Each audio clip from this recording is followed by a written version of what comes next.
So sa 1 Corinthians chapter 8 verse 6, ganito po ang mababasa natin. Yet for us, there is but one God, the Father, from whom all things came and for whom we live. And there is but one Lord, Jesus Christ, through whom all things came and through whom we live. So sinasabi po dito ni Apostle Paul na dahil sa ang Diyos ay Diyos at dahil sa kanyang mga ginawa at patuloy na ginagawa, dapat tayong maging totally committed sa Kanya. At dahil si Jesus lamang ang nakakakilala po sa Kanya ng lubusan, so tanging kay Jesus Christ lamang tayo natin malalaman kung paano mabuhay for the glory of God. So ang salita po niya at halimbawa ay mahalaga upang maunawaan natin ang tunay na kahulugan ng commitment sa Diyos Ama because actually, commitment matters. Ngayon, isaalang-alang po natin ang ilang mga verses kung saan ipinapahayag sa atin ni Jesus ang idea kung paano o ano ang dapat natin lubos na i-commit sa ating Diyos Ama. So ang number one po, we should be totally committed to praise and glorify God. Sinabi po ni Jesus sa book of Matthew chapter 5 verse 16, in the same way, let your light shine before others, that they may see your good deeds and glorify your Father in heaven. So nangangahulugan po ito na bilang mga anak ng Diyos, dapat tayong maging totally committed to live our life sa paraang magbibigay ng papuri at kaluwalhatian sa ating Diyos. Napakaraming tao ang naniniwala na mas magaling sila kaysa sa iba, na sila yung bida. Marami dyan yung mga narcissist na tinatawag. So, they are committed for their own glory and fame, hindi para sa Diyos yung glory. So sa verse po na ating binasa, maliwanag na sinasabi ng Diyos na ang buhay ay hindi tungkol sa atin. It's not about us. Ito po ay tungkol sa Diyos na lumikha sa atin. So it's all about God. Tayo po ay nilikha originally at intentionally for His glory. Ang ibig sabihin po, gaano man tayo kagaling, gaano man tayo katalented, gaano man po tayo ka-successful, hindi po ito tungkol sa atin. Tungkol pa rin po ito sa ating Heavenly Father. Kaya dapat po tayong mamuhay sa paraang nabibigyan natin siya ng kaluwalhatian. Nabubuhay tayo for His glory at nabubuhay tayo to bring Him glory. Kaya tayo po pinaalalahanan ni Paul na anuman ang ginagawa natin, dapat natin itong gawin para sa kaluwalhatian ng ating Diyos. Sana po maunawaan natin to at tumatak ito sa ating puso at isipan. Yes, pati po yung mga simpleng bagay tulad halimbawa po ng pagkain o pag-inom. Atin pong basahin. Halimbawa, yung nakasulat po sa 1 Corinthians chapter 10 verse 31. So whether you eat or drink or whatever you do it all for the glory of God. Minsan di natin nabibigyan ng pansin yan, di ba? Minsan nga nakakalimutan pa nating ipag-pray yung mga pagkain natin eh. Pero yung pala, kumain man tayo o kumakain man tayo o umiinom, ano man ang ginagawa natin, dapat ginagawa natin to para sa kaluwalhatian ng ating Panginoon. So ang tanong, paano tayo makapagbibigay ng kaluwalhatian sa Diyos? Well, gawin mo kung ano ang tama ayon sa salita ng Diyos. Yun ang mahalaga. Hindi yung kung ano ang sinasabi ng tao na tama. At tulad po ni Kristo na kanyang anak, sumunod po tayo gaano man ito kahirap sa tingin natin. Mamuhay po tayo ng katulad ni Jesus. Nais ni Jesus na tayo po ay maging ilaw ng sanlibutan. Nais niyang paliwanagin natin ang ating ilaw sa harap ng mga tao. So gawin natin kung ano ang tama at mabuti sa harap ng Diyos. Ipamuhay natin ang ating pananampalataya kahit ano pa ang isipin o kahit ano pa ang sabihin o kahit ano pa ang gawin ng tao laban sa atin. Isipin po natin mabuti ang ginawa ni Jesus para maluwalhati ang kanyang ama. Si Jesus ang tinapay ng buhay. He is the bread of life. Subalit sinimulan niya ang kanyang ministry na gutom. Remember, sa kanyang temptation doon sa wilderness, 40 days and 40 nights siyang nag-fast. So ginutom po siya doon. Pero sinasabi niya, siya yung bread of life. Si Jesus po ang tubig na nagbibigay buhay. Siya yung living water. Ngunit, nagwakas ang kanyang buhay at ministry dito sa lupa na nauuhaw. I thirst, ang sabi niya. Si Jesus ang ating kapahingahan, ngunit naranasan niyang mapagod. Si Jesus ang hari ng mga hari, ngunit nagbayad po siya ng buwis. Naalala niyo po nung sinabi niya kay Peter, di ba, ikaw ay mangisda, manghuli ka, mangawil ka, at yung unang-unang isda na mahuhuli mo, buksan mo ang bibig at may makikita ka rong 2 coins, ipambayad mo ng buwis ko at ng buwis mo. So siya yung hari ng mga hari. Now, nagpalayas po si Jesus ng masasamang espiritu, ngunit pinaratangan siyang sinasapian ni Beelzebub o ni Satanas. Pinapahira ni Jesus ang ating mga luha, ngunit siya mismo'y lumuha. Si Jesus ang ating manunubos, ngunit siya'y ibinenta sa halagang 30 pirasong pilak. Si Jesus po ang ating pastol, subalit siya ang tupang pinaslang para sa atin. Si Jesus po ang buhay at winasak niya ang kamatayan, ngunit siya'y namatay. Si Jesus po ang ating joy at comfort, ngunit siya'y naghirap. Si Jesus ang Panginoon, ngunit naparito po siya para maglingkod. Lahat po ng mga ito'y ginawa niya upang mabigyan ng kaluwalhatian ng Ama. Atin pong tularan ang mga halimbawa ni Jesus. You see, dapat tayo nabubuhay para sa Kanya, para bigyan siya ng kaluwalhatian, para ituro at ilapit ang mga tao sa Kanya. Kaya kamanggagawa, mga kapatid at mga kaibigan, let your light shine before men, that they may see your good deeds and glorify your Father in heaven. Now, number 2, we should be committed to fellowship with Him. Mababasa po natin sa Matthew chapter 6 verses 6 to 13 ang teaching po ni Jesus tungkol sa prayer, na ang prayer ay hindi po isang religious ritual. Itinuro po niya na ang prayer ay isang magandang paraan para ma-enjoy natin ang pakikipag-fellowship sa ating Diyos Ama. Tandaan po natin na hangad ng Diyos na maka-fellowship ang kanyang mga anak. Gusto niya nakakasama niya, nakakaniig niya, nakakapiling niya yung kanyang mga anak. Kaya maaari po natin siyang kausapin tungkol sa anumang bagay. Mahal na mahal po tayo ng ating Ama at interesado po siya na marinig ang sasabihin natin sa Kanya. Gusto niyang patuloy tayong lumapit sa Kanya. Ang idea na gusto ng Diyos na makipag-fellowship sa atin ay itinuturo po sa Bible.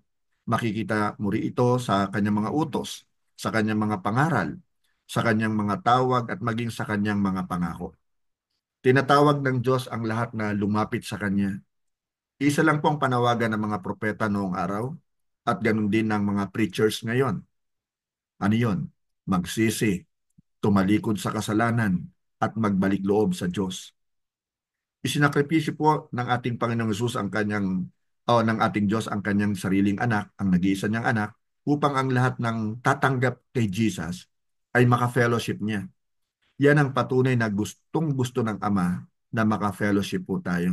Kaya napakahalaga po ng ginagawa natin ngayon, although ito po ay prayer meeting, pero in some way, ito po ay pakikipag-fellowship din sa Ama at sa ating kapwa mananampalataya. And of course, huwag natin kakalimutan yung Sunday fellowship natin.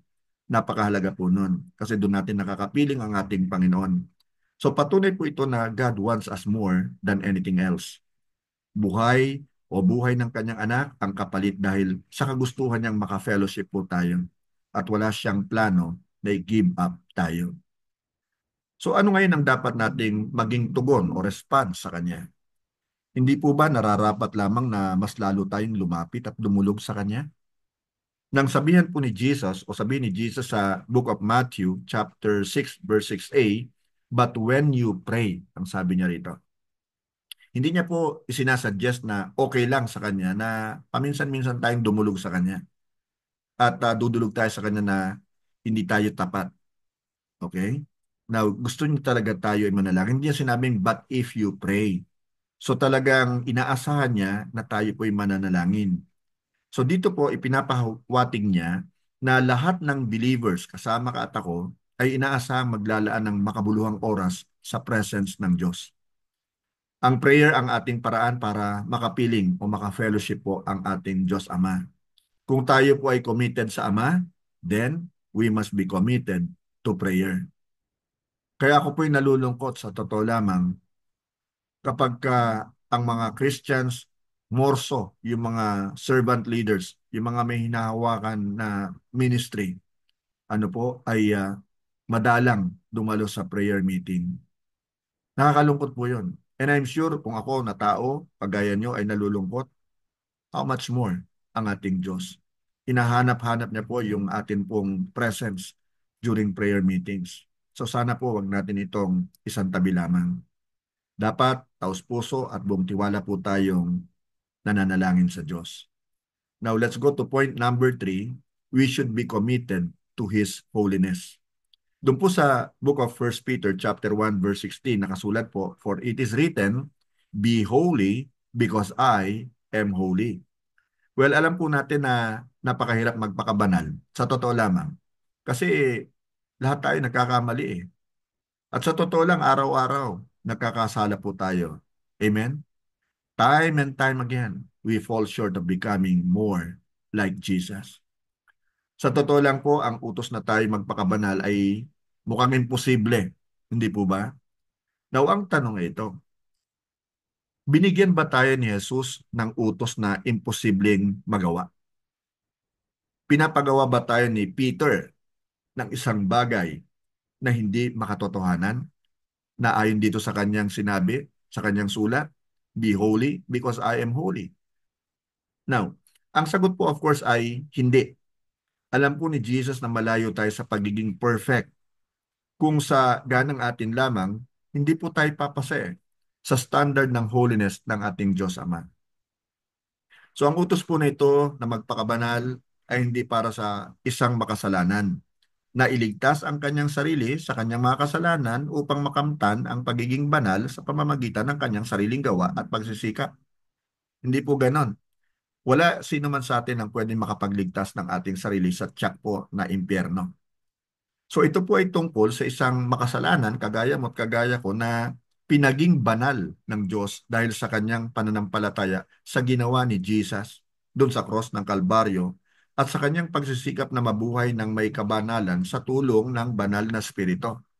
Kaya napakahalaga po rin para sa atin na believers ngayon ang Holy Spirit. Hindi po yung spiritual standing natin actually sa harap ng Diyos ang concern po ni Jesus at saka ni Peter, kundi kung paano tayo mabuhay bilang believers. Ang sabi po ni Jesus dun sa book of Matthew chapter 5 verse 44, "But I tell you, love your enemies and pray for those who persecute you." So yung mga pong mga sinners ay kaaway ng Diyos yan di ba? Kasi nga nagre-rebel sila against God. Ngunit mahal pa rin sila ng Diyos Ito po yung dahilan kung bakit niya isinugo ang kanyang nag-iisang anak na si Jesus para iligtas tayo na makasalanan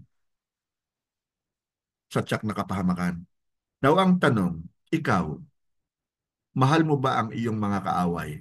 Sa totoo lang, masasabi mo ba talaga yan ng totohanan? Mahal ko ang kaaway ko. Pinagpe-pray ko ang kaaway ko. O baka naman yung pagpe-pray mo ay kakaiba. Ano? Pinagpe-pray mo yung kanyang kapahamakan. Now kapatid, ang sabi rito ni Jesus sa Matthew 5:44, "Love your enemies and pray for those who persecute you." Now nakasulat po sa book of 1 Peter chapter 1 verses 14 to 15, "As obedient children, do not conform to the evil desires you had when you lived in ignorance. But just as he who called you is holy, so be holy in all you do." So itong tawag sa atin na maging banal po tayo. Of course, impossible na maging banal tayo di ba? Pero sa totoo lamang, ang ibig sabihin nito talagang mag-mature tayo. Talikuran na po natin yung ating mga masasamang bisyo, yung masasamang gawin natin, masasama nating pag-uugali. Kasi nga ang Diyos natin ay banal. At sa tulong ng Holy Spirit, nakikita naman niya yung kagustuhan natin. Just like David, alam naman po natin si King David ay masama ring tao, di ba? Alam natin yung kanyang mga pagkakamali. Pero he was called by the Bible, that na a man after God's own heart. So ibig sabihin talaga, pinipilit niya kasi, nag-i-strive siya to be holy. At dapat ganun din po tayo. Now, hayaan niyo pong basahin ko sa inyo yung nakasulat sa Book of Romans, chapter 12, verses 1 and 2. "Therefore," ang sabi ni Paul, "I urge you, brothers and sisters, in view of God's mercy, to offer your bodies as a living sacrifice, holy and pleasing to God. This is your true and proper worship. Do not conform to the pattern of this world, but be transformed by the renewing of your mind. Then you will be able to test and approve what God's will is, His good, pleasing, and perfect will. Now, ang tanong sa atin ngayong gabi ay ito. Pakinggan mo mabuti. Nabubuhay ka ba para purihin at tuwalatiin ng Diyos? Committed ka ba sa pakikipag-fellowship sa Kanya? Nabubuhay ka ba ng may kabanalan? Ano ang gusto mong i-commit sa Diyos sa araw na ito? Kapatid kaibigan, nawa meron kang natutunan sa gabing ito. Nawa kung ikaw ay kumbaga pabago-bago sa iyong commitment sa Panginoon, nagiging committed ka lamang kapag ka gusto mo o kumbaga maayos ang kalagayan mo, pero kapag ka may problema na, tila ba nakakalimutan mo na siya. Sana magising tayo sa katotohanan na anuman po yung situation natin, anuman po yung ating predicament for example, ay magpatuloy po tayong maging committed po sa Kanya, come what may. So maraming salamat po sa inyo pong pakikinig at tayo po'y mag-pray.